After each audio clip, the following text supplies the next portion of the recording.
Corona को हल्के में लेने की गलती ना करे। घर पर ही रहे, जरूरी हो तभी घर से निकले, क्योंकि आपके परिवार में आपका कोई इंतजार कर रहा है। कोरोना वैक्सीन अवश्य लगाए। हल्के लक्षण होते ही डॉक्टर को दिखाए। पैनिक नहीं फैलाए। हमेशा मास्क पहने और 2 मीटर की दूरी बनाए रखे। बार बार साबुन से अच्छी तरह हाथों को धोए। कोरोना हारेगा, इंडिया जीतेगा। युग करवट की ओर से जनहित में जारी। लगातार तीसरे मंगलवार को भी गाजियाबाद शहर के दुकानदारों ने अपने प्रतिष्ठानों को बंद रखा। प्रदेश सरकार द्वारा जारी साप्ताहिक लॉकडाउन के उपरांत मंगलवार को भी दुकानदारों ने अपने स्तर से पहल करते हुए बाजार बंद रखे, ताकि लोगों को आवागमन कम से कम हो सके और कोरोना संक्रमण के प्रसार को कम किया जा सके। जिले में बढ़ते कोरोना संक्रमण के प्रसार और अस्पतालों में इलाज के लिए मशक्कत की खबरें आने पर लोगों में भय बना हुआ है। कोरोना संक्रमण के डर से अब गाजियाबाद जिले के दुकानदार खुद से ही बाजार बंद कर रहे हैं। वीकेंड लॉकडाउन के उपरांत मंगलवार को भी शहर के अधिकतर बाजारों में बंदी रही। तो वहीं एक सप्ताह के लिए मार्बल एसोसिएशन ने मार्बल मार्केट बंद रखने का फैसला लिया है। बता दें कि कोरोना संक्रमण के बढ़ते प्रसार और अस्पतालों में ऑक्सीजन और जरूरी दवाओं की कमी से लोगों में इस कदर भय उत्पन्न हो गया है कि लोग खुद से अपने प्रतिष्ठानों, दुकानों को बंद रख रहे हैं। शनिवार रविवार को साप्ताहिक लॉकडाउन रहता है, लेकिन मंगलवार को पूर्व में बंदी रहती थी, जिसे अभी भी दुकानदार बरकरार रखे हुए हैं। इसका असर मंगलवार को शहर के बाजारों में देखने को मिला। शहर के सिहानी गेट, डासना गेट, रमते राम रोड बाजार, चौपला बाजार, दिल्ली गेट बाजार बंद रहा, तो वहीं सराफा बाजार भी बंद रहा। इसके अलावा नेहरू नगर स्थित मार्बल मार्केट भी मंगलवार को बंद रही। मार्केट एसोसिएशन ने एक सप्ताह के लिए दुकान बंद रखने का निर्णय लिया है, तो वहीं सराफा एसोसिएशन ने भी वीकेंड लॉकडाउन के बाद भी हर मंगलवार को दुकान बंदी का ऐलान किया हुआ है। लोहा मंडी भी एक सप्ताह के लिए बंद कर दी गई है।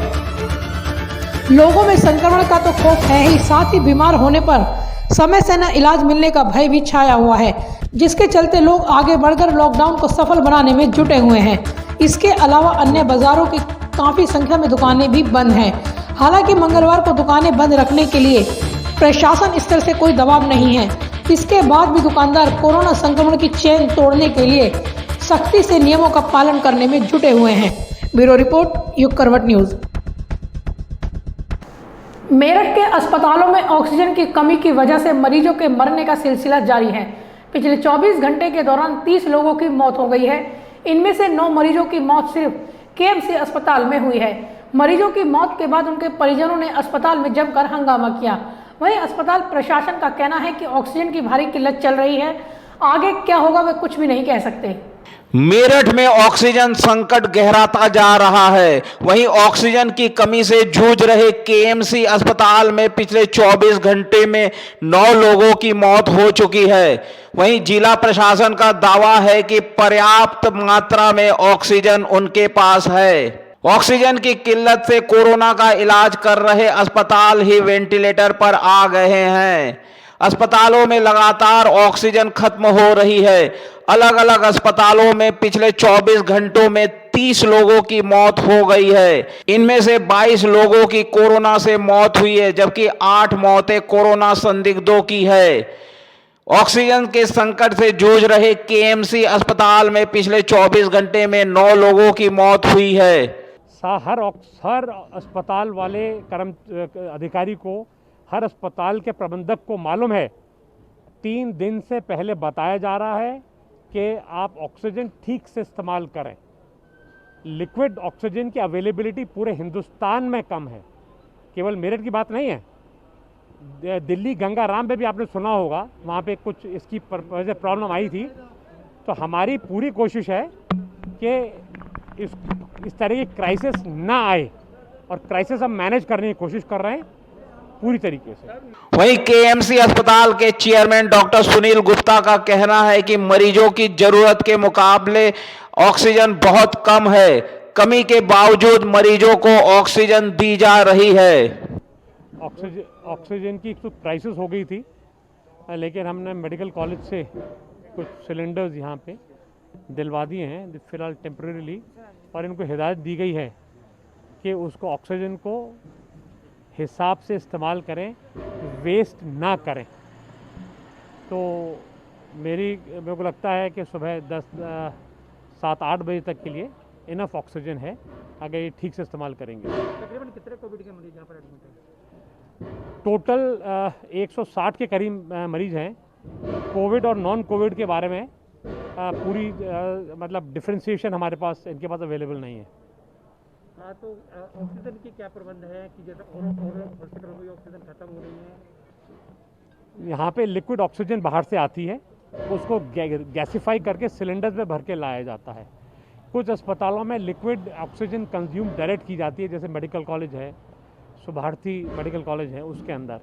तो बाकी यहाँ पे जो लिक्विड गैस को सिलेंडर में भर के गैसिफिकेशन करके बाकी अन्य सारे इस्तेमालों में, अस्पतालों में इसको इस्तेमाल किया जाता है।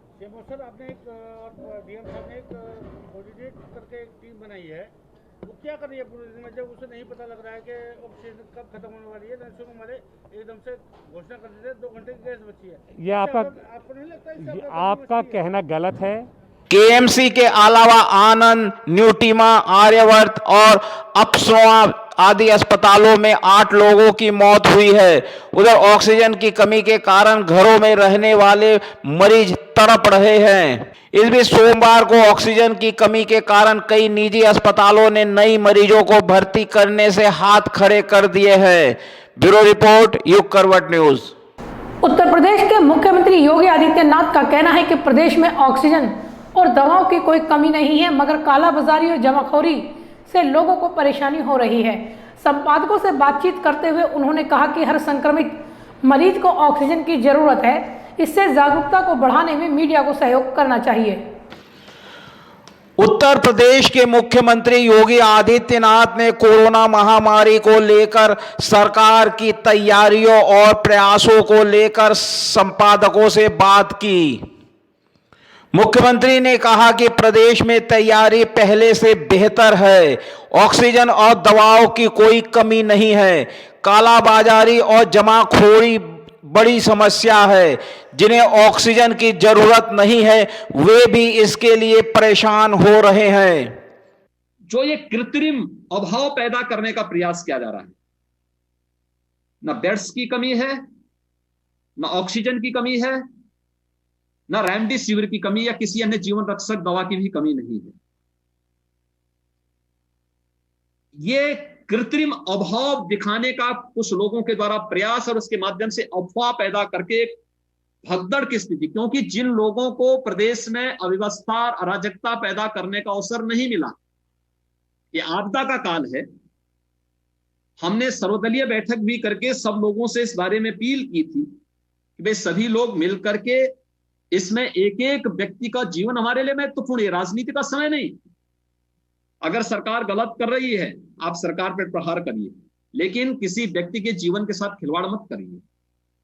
लेकिन आप तब भी बयानबाजी देख रहे होंगे, जो लोग एक एक 1.5 साल से यूपी में नहीं आए हैं वे लोग बयानबाजी कर रहे हैं, वे लोग भी बोल रहे हैं।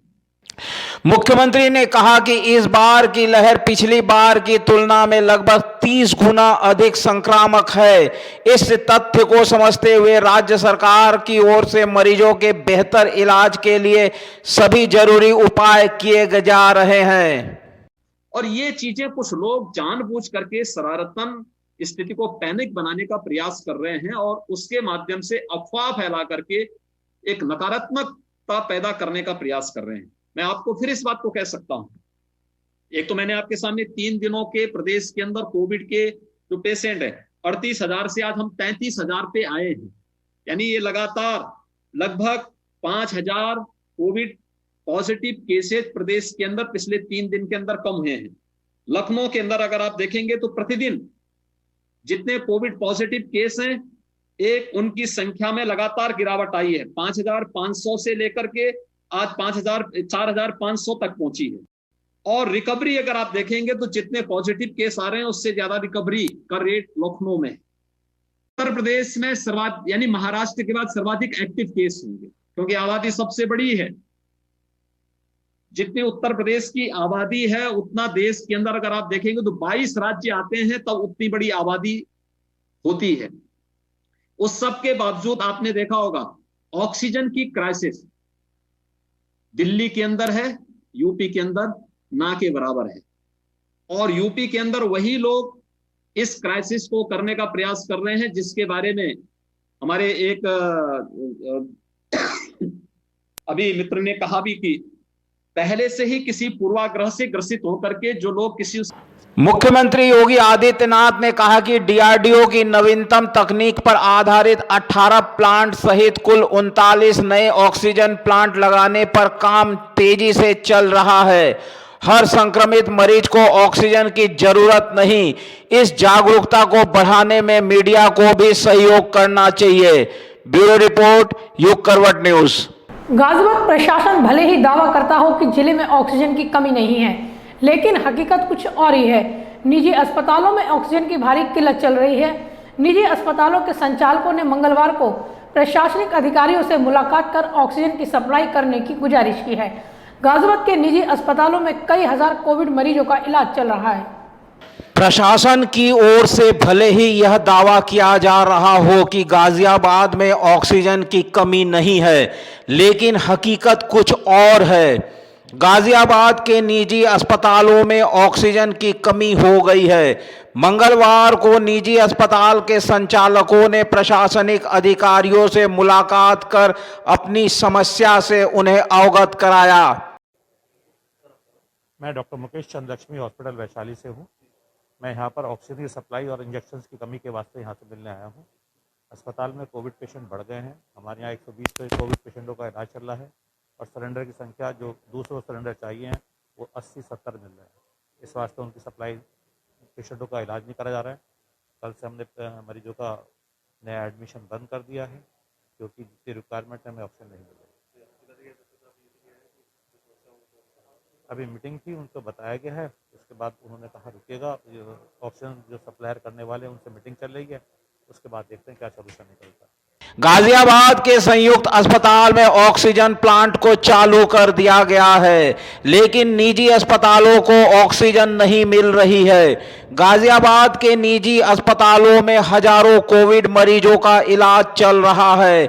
ऐसे में ऑक्सीजन की कमी से मरीजों की जान पर आफत आ सकती है। ब्यूरो रिपोर्ट, युग करवट न्यूज। कोरोना को हल्के में ना लें, घर पर ही रहें। जरूरी हो तभी घर से बाहर निकलें, क्योंकि परिवार में आपका कोई इंतजार कर रहा है। कोरोना वैक्सीन अवश्य लगवाएं। हल्के लक्षण दिखते ही डॉक्टर को दिखाएं। पैनिक ना फैलाएं। हमेशा मास्क पहनें और 2 मीटर की दूरी बनाए रखें। बार बार साबुन से अच्छी तरह हाथों को धोएं। कोरोना हारेगा, इंडिया जीतेगा।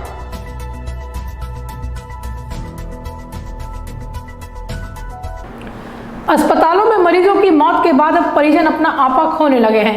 वे अब तोड़फोड़ भी करने लगे हैं। ऐसा ही एक मामला आगरा में आया है, जहां एक युवक की मौत की अफवाह के बाद लोगों ने अस्पताल में जमकर तोड़फोड़ की। हालांकि इस युवक की मौत नहीं हुई। युवक कोरोना से भी संक्रमित नहीं है, लेकिन अफवाह ऐसी फैली कि लोगों ने अस्पताल में जमकर तोड़फोड़ कर दी।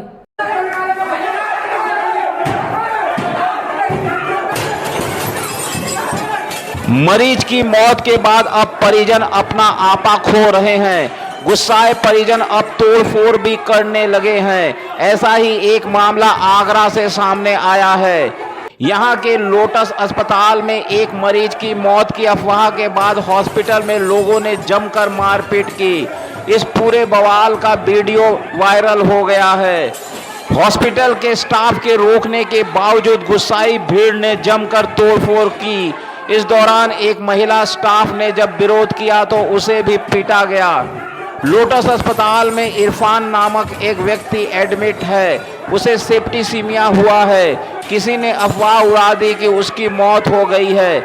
इसके बाद कुछ लोगों ने हॉस्पिटल स्टाफ के साथ जमकर मारपीट की। एक व्यक्ति को रॉड से भी मारा गया है। ब्यूरो रिपोर्ट, युग करवट न्यूज। कोरोना संक्रमण से बढ़ते मरीजों और अस्पतालों में दबाव की स्थिति से अब काम करने वाले डॉक्टर और पैरामेडिकल स्टाफ में तनाव बढ़ रहा है।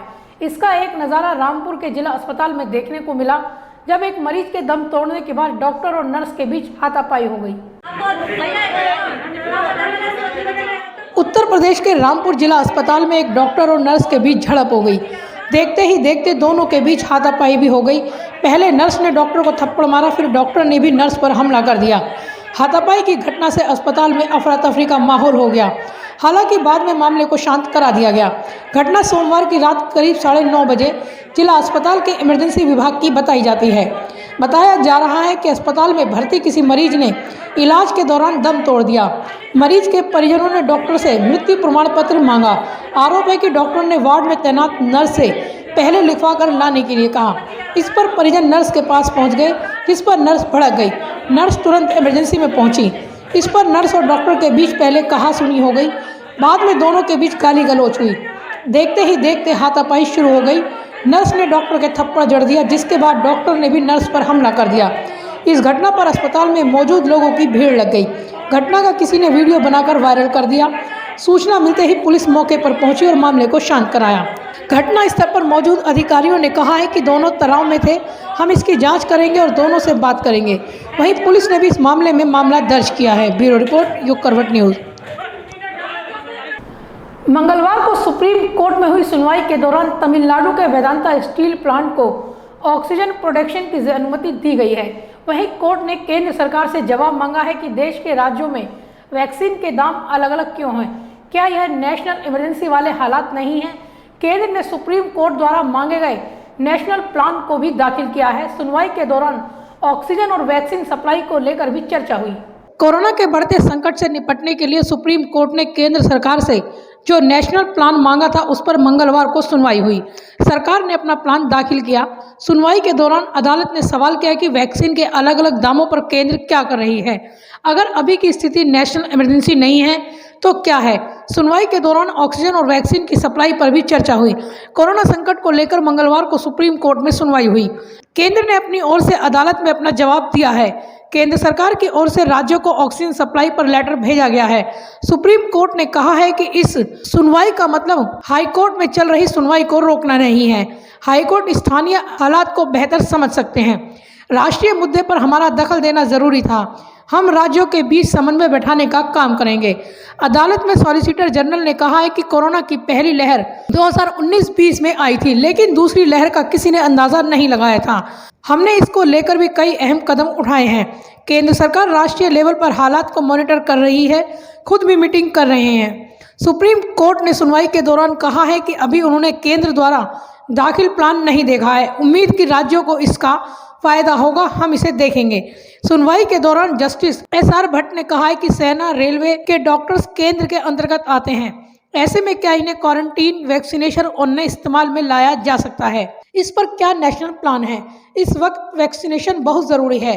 वैक्सीन के दाम पर केंद्र क्या कर रहा है। अदालत में सुनवाई के दौरान राजस्थान, बंगाल की ओर से वैक्सीन के अलग अलग दाम पर आपत्ति जताई गई है। वहीं कोर्ट ने तमिलनाडु के तूतीकोरन में वेदांता के प्लांट मामले में सुनवाई की। सुप्रीम कोर्ट ने वेदांता के प्लांट को ऑक्सीजन निर्माण की अनुमति दी है। तमिलनाडु सरकार ने जानकारी दी है कि उन्होंने वेदांता को 4 महीने तक प्लांट चलाने की अनुमति दी है। इस दौरान सिर्फ ऑक्सीजन का प्रोडक्शन होगा। सुप्रीम कोर्ट ने वेदांता से पूछा है कि वे कितनी जल्दी प्रोडक्शन शुरू कर सकते हैं। इस पर वेदांता ने 10 दिन का वक्त मांगा है।